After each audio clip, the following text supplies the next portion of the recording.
Genesis says, God was grieved over human evil. Gen 6:6 short. That line does not mean God flips moods like we do. It means Scripture speaks in our words so we can feel what God feels. Love sees harm and hurts before it acts. The world of Genesis ran on honor, fear, and fast payback. The strong set the rules, and the weak went quiet. Violence was not only fists. Violence was fraud, slander, and using people as tools. God's grief names that whole pattern. Judgment in the flood is not a tantrum. It is protection. If you love a child, you hate the wound that targets that child. If you love a neighbor, you hate the lie that drains their savings. Love that stays passive is not love. Think of a company that finds a scheme faking numbers to impress investors. It looks like momentum on a slide, but it is theft in real life. A new leader shuts it down. The choice brings noise audits and new rules, but it shields people and truth. That is how protective judgment works in a small frame. Now bring that frame to God and the flood. God sees harm across families, markets, and cities. He feels the cost of what we do to one another. He moves to stop it and to keep a future alive. Judgment and mercy are not rivals. They walk together. Judgment stops what destroys. Mercy preserves the line of hope. The word regret in this story is a human way to tell us God is not cold. He is not distant from the bruises we cause. He is not trapped by our cycles. His character is steady and his action is clean. He does not lash out. He sets a boundary for the sake of life. Ancient neighbors also told flood stories, but many of those tales show chaotic gods and random ruin. Genesis is different. It gives us a moral God who grieves, warns, waits, and then acts with purpose. The focus is not on panic, but on rescue that protects the vulnerable and begins again. Here is where this touches a Monday. You see a pattern at home or work that harms someone you could protect. You tell yourself peace means silence. Silence buys you quiet for a day and sets someone else up for pain tomorrow. Love speaks and sets a limit. Love asks for help when you feel small. Love writes one clear email and holds one clear line. Start with one step. Name the harm you tolerate, because comfort feels easier. Put it in one sentence. Ask God for courage to take one protective action this week. Courage can be a boundary on your calendar. Courage can be an apology that opens repair. Courage can be a simple, "This is not okay," said calmly and early. This is the doorway into the flood story. God's grief comes before the rain. God's protection explains the judgment. God's mercy guards a future on the other side of the storm. In the next part, we will meet Noah and see that grace comes before obedience, and that order gives hope when you feel behind. Reflection. Where do you prefer quiet over protecting someone at risk? And what one concrete step will you take this week to change that? Before the first hammer strike, there is a sentence of hope. But Noah found favor, Gen 6:8 short. Favor means unearned kindness. Grace comes first. Obedience follows. That order matters because it keeps the weight on God's promise, not on human performance.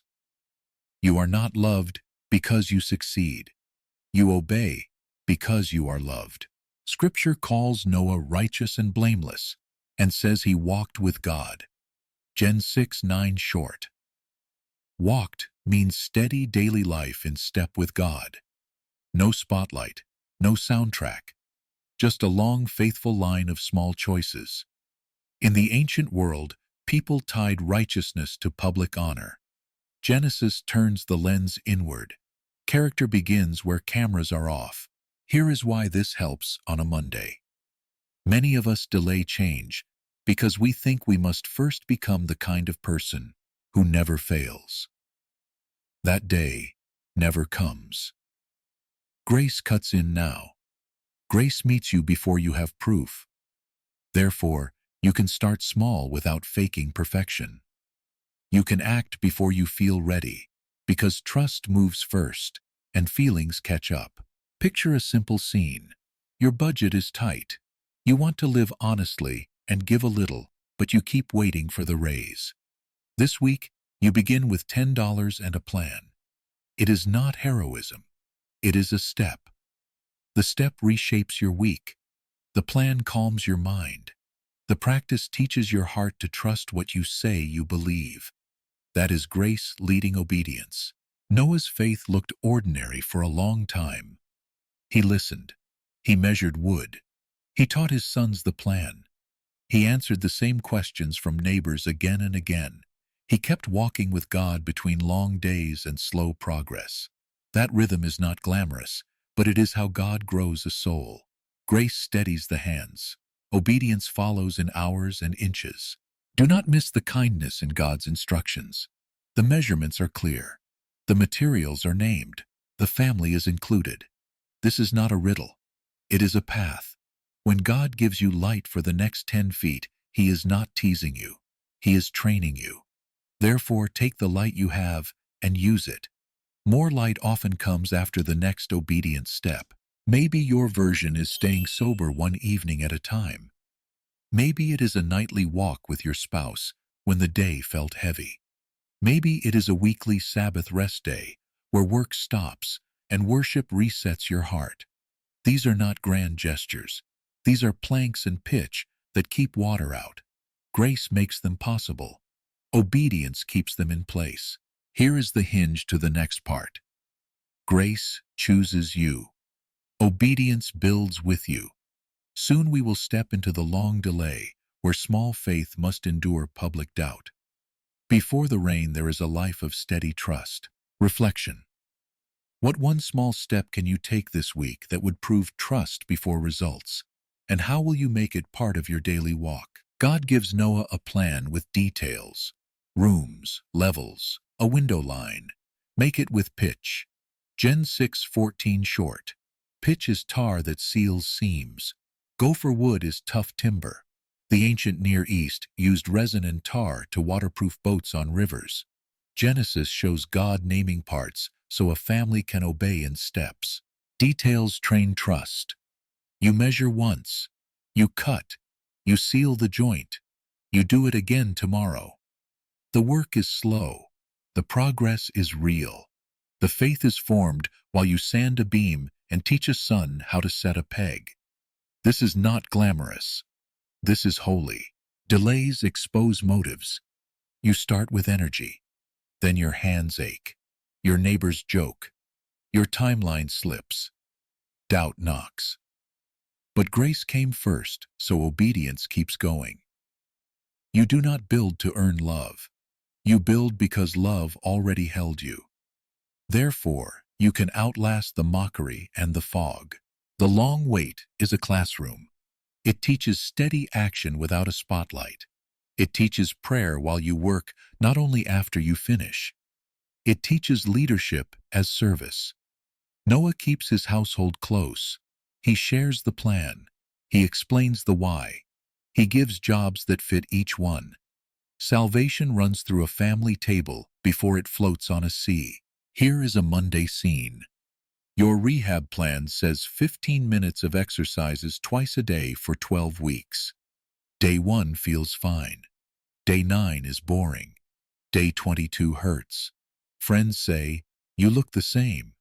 You stay with the plan. You trust the design. 3 months later, you climb stairs without pain. The cure arrived through small, repeated, unfancy steps. That is ark building. Modern life pushes quick wins. Click, ship, forget. God often forms character on a slower belt. He uses measurements, calendars, and checklists. He is not playing games. He is building people who can carry promise without cracking. The details are not a distraction. They are the path. You may need a simple build list. Rise at the same time daily. Read 1 chapter of Scripture before screens. Eat 1 unhurried dinner with your people 3 nights a week. Guard 1 Sabbath where work stops. These are planks. These are ribs. These are beads of pitch along the seams of your week. The water will come. Your habits will hold, but delays can tempt despair.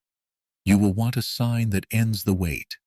You will want applause that proves you are right. Remember the order: grace, then obedience. God did not ask you to control the rain. He asked you to build what He showed you. Therefore, take the next measurement. Cut the next board. Pray the next short prayer while you work. Soon the door will matter. Soon a boundary will close. But before that, 1,000 simple moves prepare a safe place. The long delay is not wasted time. It is how God turns instructions into a shelter. Reflection. Which small detail in your current build feels boring or beneath you?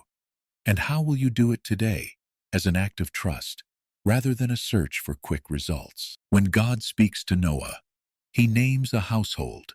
You and your sons and your wife will enter the ark, Gen 6:18 short. Salvation is not a private stunt. It runs along a family table. This matters because many of us try to carry faith alone. We burn out. We hide our fatigue. We call isolation strength. God calls it risk.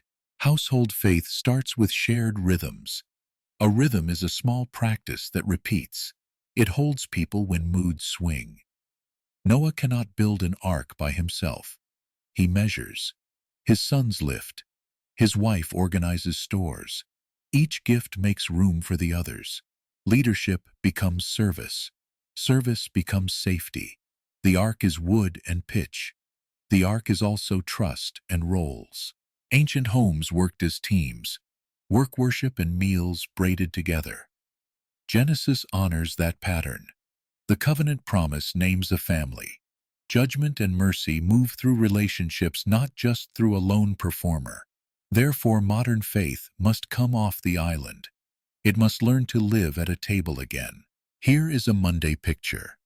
A couple with 2 kids is tired of passing like ships. They set a simple rule: no phones at dinner. They light a candle for 3 minutes of quiet. Each person answers 2 questions. What was good today? What was hard today? It feels small. It feels awkward the first week. By the 3rd week, stories surface. By the 6th week, the kids remind the parents about the candle. That table becomes an ark against hurry and drift. Household faith does not erase limits. It names them. The Lord shut him in sets a boundary they will honor later, Gen 7:16 short. A boundary is a line that guards love. Families need lines. Work stops for rest. Screens stop for face-to-face. Spending stops when the envelope empties. These lines do not cage life. They hold life in place so it can grow. Notice how this frees each person. When roles are clear, blame shrinks. Noah does not demand his wife swing every hammer. His sons do not mock food plans. Each honors the other's part. The mission is shared. The respect is mutual. The load becomes bearable because it is distributed. This is not sentimental. This is practical mercy. If you live alone, household faith still applies. Invite 2 friends to be your table. Share a meal on the same night each week. Read 1 psalm aloud. Pray 1 paragraph for one another. Keep it short and steady. A household is any circle that commits to carry each other forward with God. Some will say this is unrealistic. Schedules are tight. Sports run late. Time zones split families. That is true. It is also why rhythms must be simple and sticky. 10 minutes can still change a tone. A quick check-in can still realign a day. If you wait for a wide-open calendar, you will wait forever. Therefore, pick 1 practice that fits your real life. Guard it. Let it become your plank and beam. Here is another scene. A blended family fights over chores every Saturday. One parent tries a reset. Friday night, they lay out index cards. Each card names one task with a time estimate. Each person drafts a card, and then they swap to balance the load.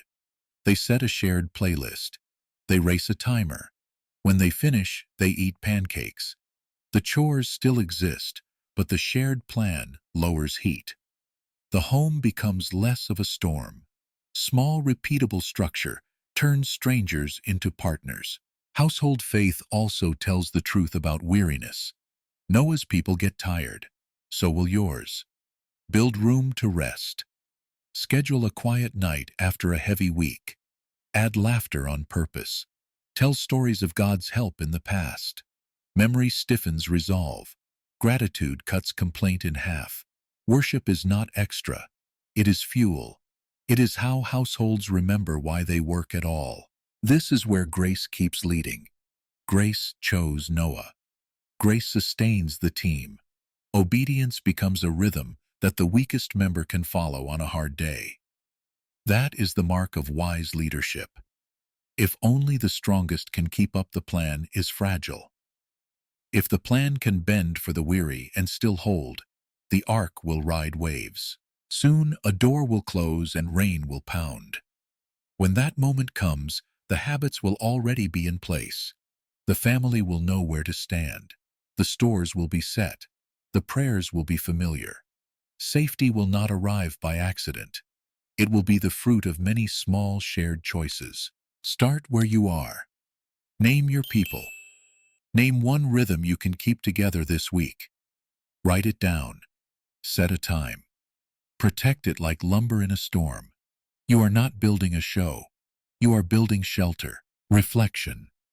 What is one simple rhythm your household or close circle can start this week?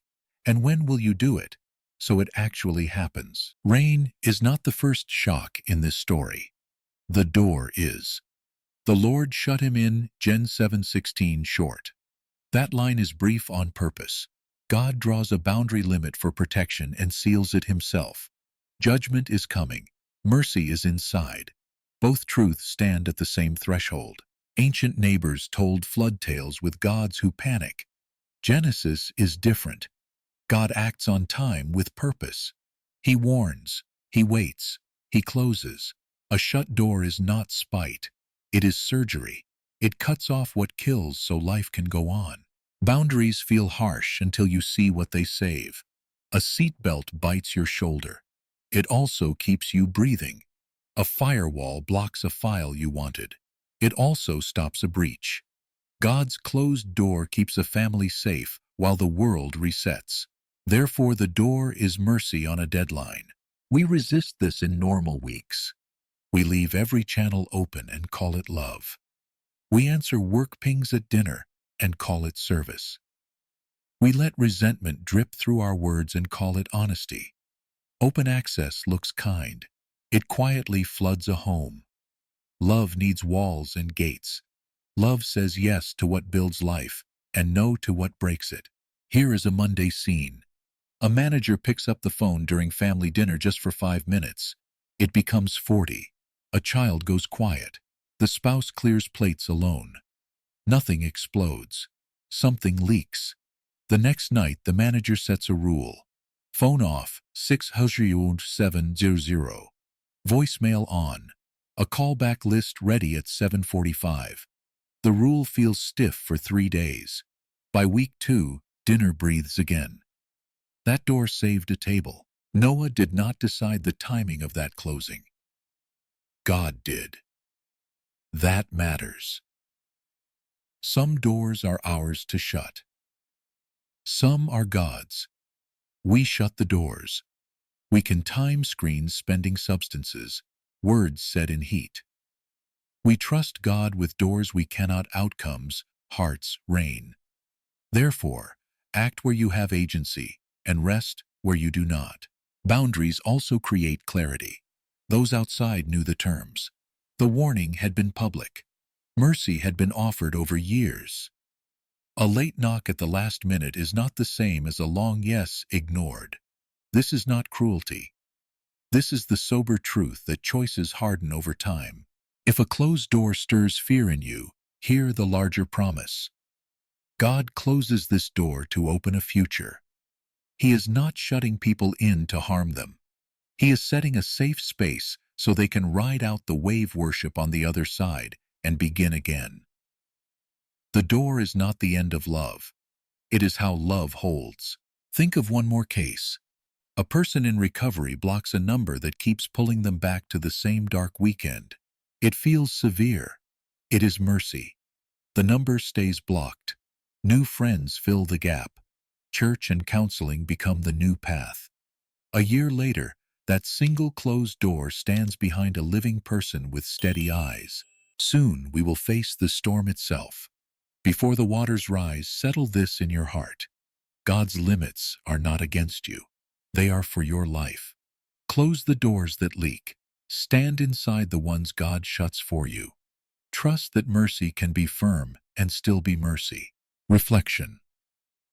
What one boundary time screen, money, substances, or words do you need to close this week to guard what matters most, and when will you put it in place? The fountains of the great deep burst forth. Gen 7:11 short. The language sounds like the world coming apart at the seams. In Genesis 1, God pushed back the waters to make room for life. Here, the waters return. This is decreation. The order unwinds so that God can recreate a safer world. It is not a tantrum. It is a reset with a moral aim. The flood answers real harm. Violence had filled the earth. When a system protects predators and punishes the weak, love will not leave it intact. Judgment is love taking the keys away. Mercy is God keeping a remnant small group that survives so life can start again. Judgment clears space. Mercy fills that space with hope.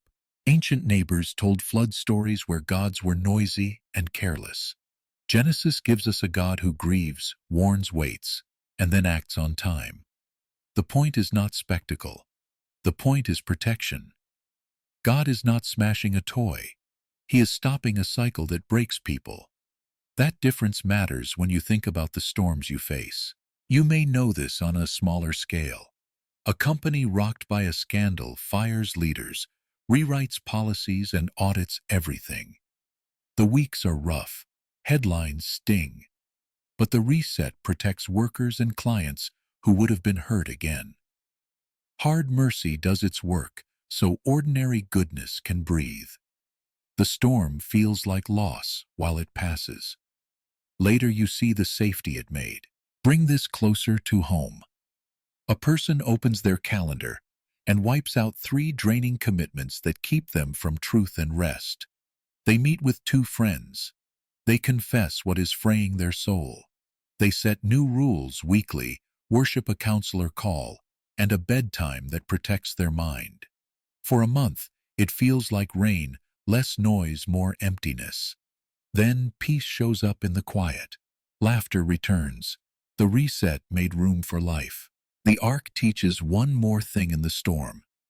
God carries his people through what he does not spare them from. Noah feels the pitch of the waves. He hears the groan of the hull. He prays in the middle, not only at the end. Faith is not the absence of weather. Faith is a held place when the weather hits. Therefore, do not fear every reset. Fear the harm that made a reset necessary. Let God's limits lead you. Let God's mercy keep you. If a wave is rising, do not waste hours asking if you deserve calm. Ask how to obey in the boat you have. Pray short prayers while you work. Keep your household close. Keep the rhythms that kept you safe yesterday. When the waters finally begin to fall, patience will matter. We will see a raven and a dove next, a slow, careful search for dry ground. But for now, settle this: a storm can be God's severe kindness when lesser warnings failed. He is not against your life. He is against what ruins it. Reflection. Where do you need a hard reset that will feel costly at first, but make room for real peace? And what is the first concrete step you will take this week to begin it? After months of noise, Noah looks for a signal. At the end of 40 days, Noah opened the window of the ark, Gen 8:6 short. He sends out a raven. It flies back and forth. Ravens can live off what is left on the water. That means the bird can survive without finding clean ground. The report is unclear. Noah waits. Then he sends a dove. Doves do not feed on carrion dead flesh. A dove needs living places. It returns. He waits 7 days and tries again. The dove comes back with an olive leaf. He waits 7 more days. Only then does it fail to return. The pattern teaches more than the weather. It teaches how to move from crisis into normal life without breaking what God just saved. Discernment means testing a path before you commit. This is not fear. This is wisdom. Noah does not jump overboard because the storm felt long. He does not move because he is tired. He moves only after careful checks line up raven dove time, leaf time again. The process is slow on purpose. Wisdom respects timing the way a carpenter respects grain. If you cut with the grain, the board stays strong. If you rush, the board splinters, breaks. Notice the cadence. Action. Wait. Check. Wait. Confirm. This cadence heals frantic souls. The storm taught dependence. The window teaches patience. God carried Noah through the flood. Now God trains Noah to walk on dry ground without swagger. Patience proves that rescue has reached the heart, not only the circumstances. Bring this into a Monday. You just came through a rough season at work. A project failed. Trust was thin. You mapped new boundaries. You started to recover. Then an interesting offer arrives with fast money and vague terms. Old you would grab it to feel alive again. New you runs a dove test. You write the terms in plain words. You ask 2 wise friends to read them. You wait 48 hours before you answer. If the deal hates clarity and time, it is not your deal. You keep your peace. You protect your future. The offer fades. Your soul stays clean. Scripture often ties wisdom to pace. The plans of the diligent lead surely to abundance, but everyone who is hasty comes only to want. Prov 21:5 short. Hasty means urgent without thought. Diligent means steady and thorough. Noah's 7-day waits are diligence in action. He honors the same God who set rhythms at creation day and night, seed time and harvest, by moving in measured steps. He refuses to turn rescue into self-assertion. There is also mercy in the olive leaf. Olive trees take time to grow. An olive leaf means the world is not just drying, it is healing. New life is rooted somewhere out there. Noah could have said, leaf equals go. He did not. He let hope rise without letting impatience take the wheel. That restraint protects households.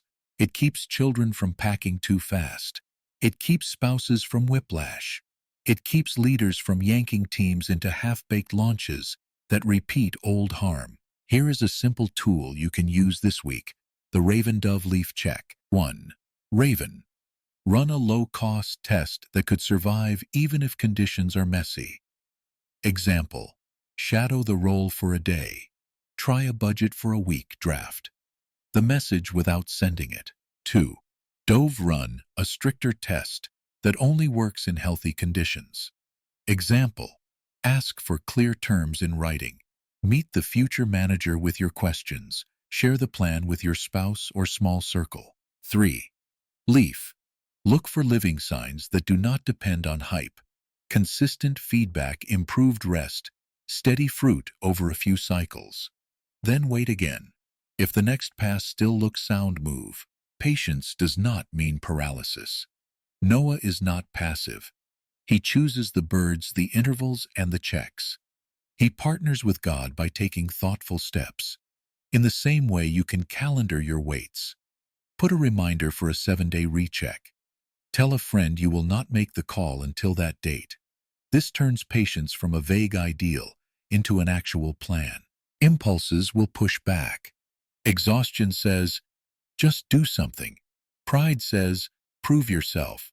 Fear says, you'll miss your chance. Remember what the storm already taught you. God keeps what He saves. If a door is for you, it will still be there after prayer and counsel. If it disappears because you took time to confirm, it was not a door. It was a trap dressed like a path. Let's be honest. Waiting can ache. The ark still smells like animals. The cabin is cramped. Everyone wants space. Noah bears the pressure without turning it into recklessness. That is leadership under God. You absorb tension so your people do not pay for your impatience. You hold the line so the next step lands on real ground. Soon, the earth will be dry. Soon, worship will rise from new soil. But right now, let the window school your pace. Send the raven, send the dove. Watch for the leaf. Wait again. Move when peace counsel and conditions align. That is how rescued people walk forward without falling back into the flood they just escaped. Reflection.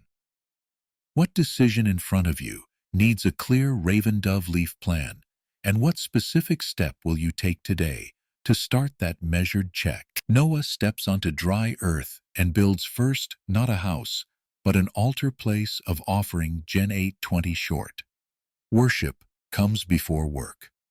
Gratitude comes before strategy. The storm has ended yet. Noah does not hurry to prove himself. He names the rescue and gives thanks. That order protects the heart from pride and fear. God answers worship with promise. While the earth remains, seed time and harvest shall not cease. Gen 8:22 short. This means God ties his mercy to ordinary seasons. The world will keep turning by his steady care. He does not promise a life without rain. He promises a rhythm under which life can grow again. Judgment cleared space. Mercy will now sustain it. Altars in the ancient world marked moments with God. They were memory stones you could point to later and say, "Here we thanked him." You need those markers too. Without them, rescue fades into routine and fear creeps back. Gratitude trains the soul to see God's hand in normal days. It turns survival into purpose. Here is a Monday scene. A couple pays off the last credit card after years of small payments. They feel the itch to upgrade a car immediately. They pause and build an altar. They write a one-page testimony of how God carried them through late fees and hard choices.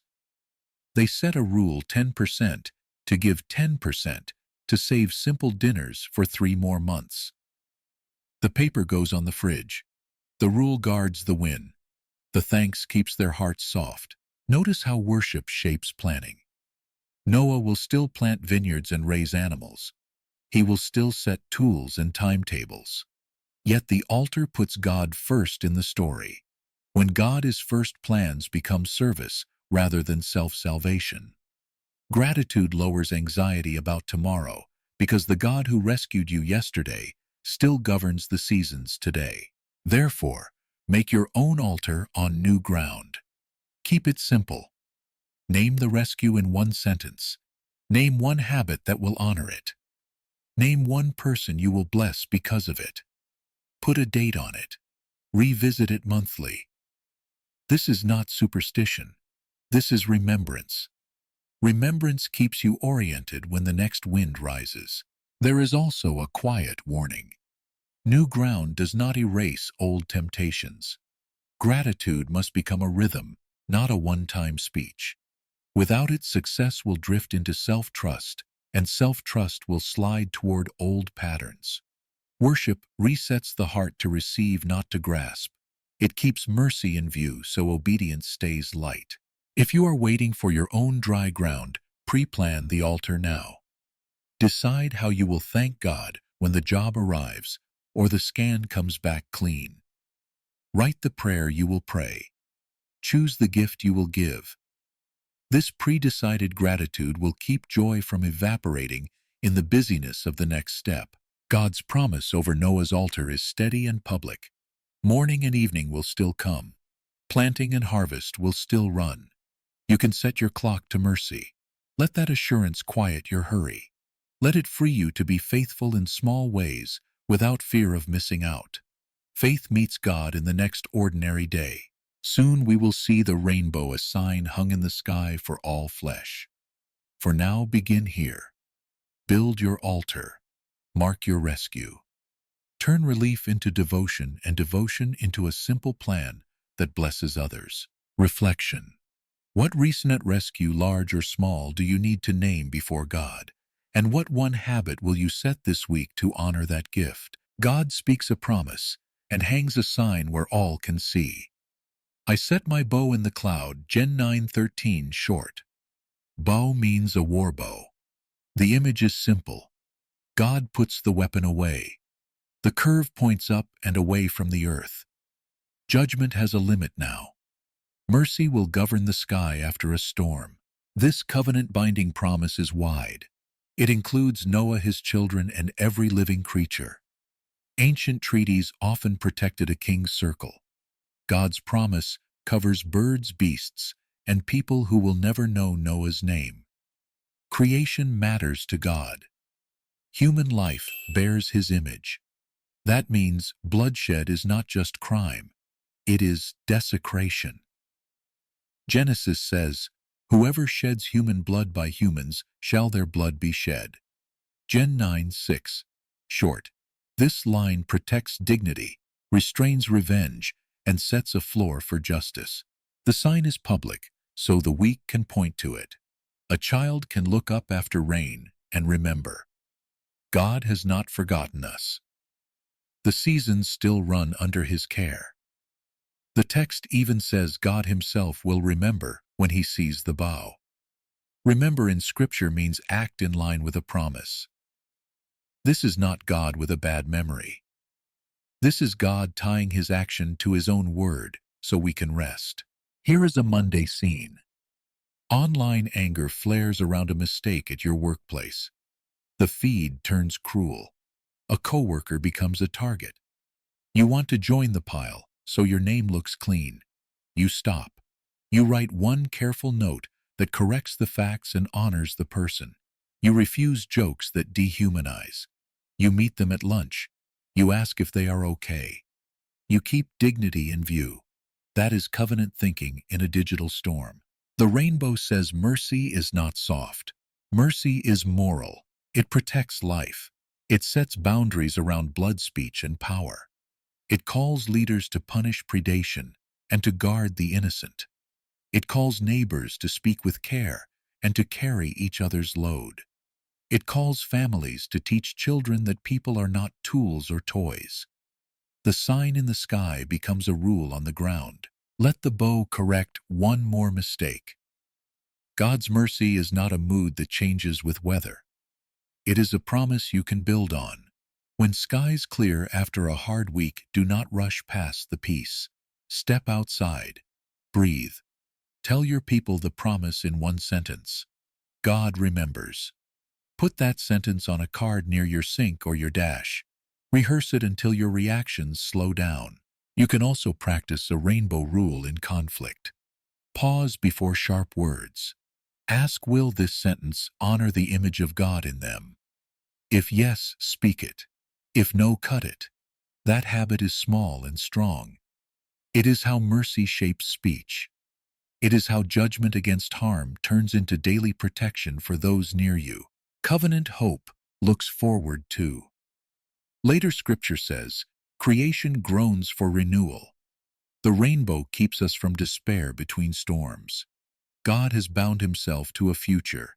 He keeps time. He keeps seed and harvest. He keeps a people who bear his name. You can plant good work without fear that love will be wasted. Soon we will face a hard scene with Noah's vineyard. The Bible tells it so we do not pretend new ground erases old hearts. For now, stand under the sign. Remember who God is. Remember who your neighbor is. Set one rule that guards life because God has guarded yours. Reflection. What one rainbow rule will you use this week to protect someone's dignity online or in person? And where will you place a reminder so you actually keep it? The ground is dry. The altar is built. The promise is in the sky. Then the text turns. Noah began to plant a vineyard. He drank of the wine and became drunk. Gen 9:20-21 short. The man who built an ark now lies uncovered in his tent. The Bible does not airbrush heroes. New ground does not erase old temptation. We still need grace. Ancient vineyards were a sign of settled life after crisis. Wine was a common table drink, but drunkenness, loss of self-control, was a known danger. The scene is brief and raw. One son stares and talks. Two sons walk backward with a garment to cover their father without adding shame. The next lines record consequences that fall along the family line. The point is not to give you gossip. The point is to warn that rescue from a storm does not remove the need for guardrails the next sunny afternoon. Why does this matter on a Monday? Because our hardest falls often come after relief. The pressure lifts and we relax past wisdom. We numb rather than rest. We joke past a boundary and wound someone we love. We assume that yesterday's faith guarantees today's choices. It does not. Faith must be renewed. Boundaries must be kept. Here is a simple picture. A project finally ships. The team goes out. One teammate who stayed disciplined for months decides to make up for lost time. The night blurs. Words land that cannot be unsaid. A trust fractures. The next morning brings shame and repair work that did not need to exist. The lesson is not never celebrate. The lesson is celebrate with the same wisdom that carried you through the storm. Keep the limits that kept you safe. Scripture's quiet dignity shows through the two sons who honor their father without feeding denial. They do not make a show. They do not spread a story. They take practical steps to cover shame and prevent further harm. Love does not enable. Love protects. You can do the same at home and work set sober plans after big wins, invite accountability, and make it easy to choose the good path again. Also clear one thing that history once twisted. This passage does not justify prejudice. It records a family failure and a localized consequence within that family line.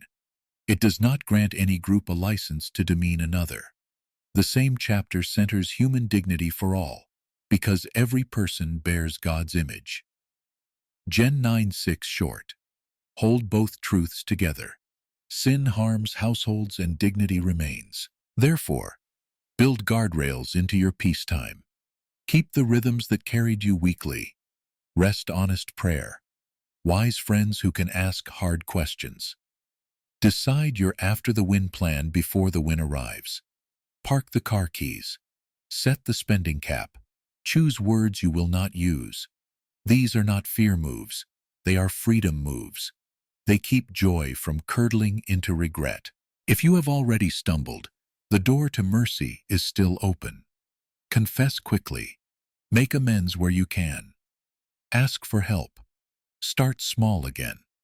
The God who set a rainbow also restores people who trip on new ground. Grace is not a pass to repeat harm. Grace is power to stand back up and walk in the light. Soon, Jesus will speak about the days of Noah, where normal life lulled people to sleep. His call is not panic. His call is steady readiness. For now, hear the sobering kindness in this scene. Even rescued people need ongoing wisdom, and households thrive when love covers without lying. Reflection.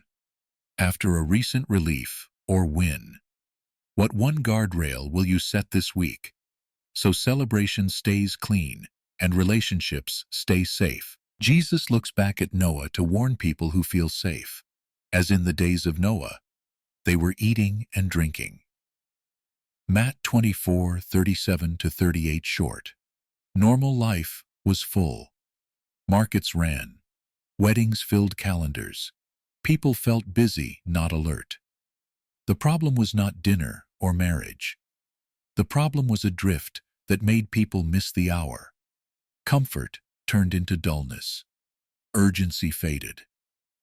The door closed while life felt average. Readiness in Jesus' mouth is simple and steady. He does not call for panic.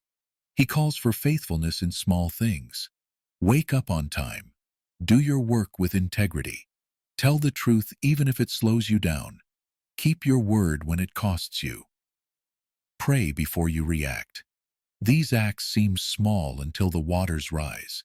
Then they become the difference between foundation and sand. Jesus pairs warning with mercy. He tells us ahead of time so we can reorder our days. You do not need a bunker. You need a Bible, a calendar, and two wise friends. Put Scripture first in the morning. That means one chapter before screens. Add a weekly Sabbath rest day to stop the churn. Add a monthly motive check with a trusted friend who can ask, "Why are you pushing that hard?" These rhythms keep your heart awake. Here is a Monday picture. You walk into a meeting that will tempt you to exaggerate. You already decided you will not.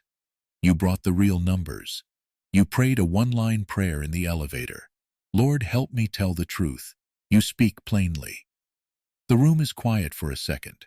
Then the manager nods. Trust grows. A small pre-choice kept you ready when pressure came.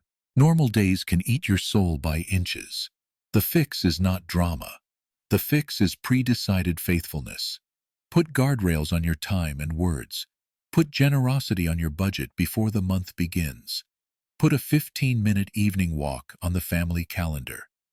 Do not wait for a sign in the sky to do what God already called good. Readiness is a habit long before it is a moment. Jesus' warning also frees you from prediction games. You do not need to map dates. You need to be found steady. Let others chase headlines. You chase holiness in the next hour. Make amends fast. Keep short accounts. Forgive as you have been forgiven. These are not cliches. These are flood-proof planks. If fear rises while you think about the future, remember the rainbow. God has tied himself to a promise. Your job is not to control the weather. Your job is to walk with God today. When the day is ordinary, thank him. When the day is hard, ask for help. When the day is tempting, choose the path you set before you were tired. Therefore, watchfulness looks like a planned life under grace. It looks like a phone that sleeps outside your bedroom. It looks like a Bible open where you drink coffee. It looks like a friend who knows your weak spots and your goals. It looks like a family prayer that lasts 60 seconds before school. These choices do not trend. They endure. Soon, we will gather the whole journey and name 3 simple moves to carry forward. For now, let Jesus' words reset your pace. Live ready in the most ordinary hour. Do small good before the sky changes. Trust that God sees you and keeps you. Reflection. What is one pre-decided habit you will add or restore this week so you are ready on a normal day? And when exactly will it happen? We have walked from God's grief to the first drop of rain to the bow in the clouds. The story holds a single thread. Judgment and mercy are not rivals. Judgment stops what destroys. Mercy preserves a future. The flood is not a tantrum. It is protection with a promise attached. That promise still steadies an ordinary week. Start with clarity. Name your storm in one sentence. Be specific. Write the sentence where you will see it. Storms lose power when they are named. Then choose 3 arc rhythms and guard them. Read 1 chapter of Scripture before screens. Share 1 phone-free meal with your people. Keep 1 weekly Sabbath where work rests. These are planks and pitch that hold when pressure rises. Close 1 leaking door next. Pick a boundary for time screens, money, substances, or words. Put the rule on your calendar. Tell a friend. Boundaries feel stiff at first. They feel like breathing later. Use a pace check before big moves. Run the Raven Dove Leaf plan. Test low cost first. Test again in healthy conditions. Look for living signs over a few cycles, then wait once more. If peace, counsel, and conditions align, step. If they do not, stay. The right door will not vanish because you honored wisdom. Impulse fades. Real paths endure. Keep worship close to your planning. Noah built an altar on new ground before he built a house. Do the same in simple form. Name the rescue in 1 sentence. Set 1 habit to honor it. Bless 1 person because of it. God still ties mercy to steady seasons. Seed time and harvest. shall not cease. Gen 8. 22 short. Let that line quiet your hurry and your fear of missing out. Stand under the rainbow with your daily speech. The sign says, life is sacred. Speak as if every person bears God's image. Cut cruel jokes. Refuse predation dressed up as ambition. Protect the weak when it costs you a little status. Mercy is not soft. Mercy is moral. Let that conviction guide how you lead, post, spend, and decide.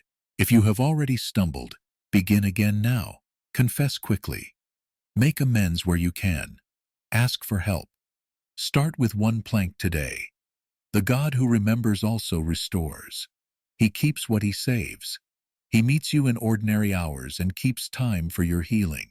Thank you for walking this story with me. Share it with someone who needs a steady plan for rough weather. Join this community of quiet builders. Step into your week with calm courage. Name the storm. Build the rhythms. Close the door. Trust the God who hangs a bow in the clouds and keeps his word. Reflection. Which move will you begin this week, naming the storm, building the rhythms, or closing the door? And what exact day and time will you start?